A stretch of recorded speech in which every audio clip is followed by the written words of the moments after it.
Sa litanya ni San Jose, bakit nga ba tinatawag siyang tagapag-alaga sa anak ng Diyos?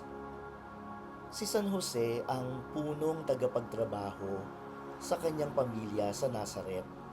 Sabi nga natin, siya ang breadwinner. Ang isang ama ay kilala bilang siyang nag-uuwi ng pagkain, damit at bubong sa kanyang asawa at mga anak.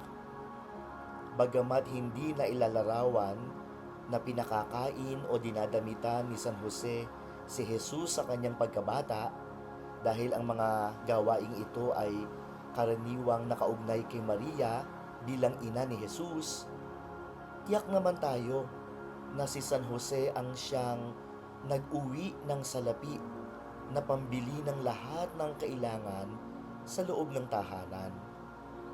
Binuhay si Jesus ng pawis at dugo ni San Jose sa kasipagan nito bilang ama-amahan niya sa lupa.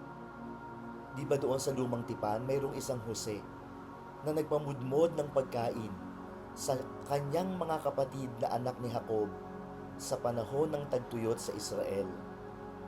Ngayon naman, isang Jose din, si San Jose, ang nag-alay naman ng sarili para magkaroon ng tinapay sa tahanan sa Nazaret.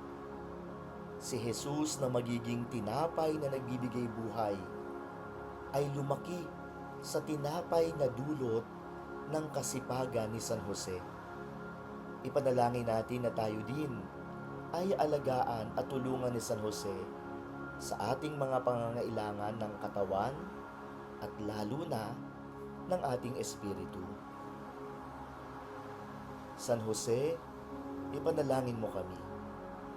Amen.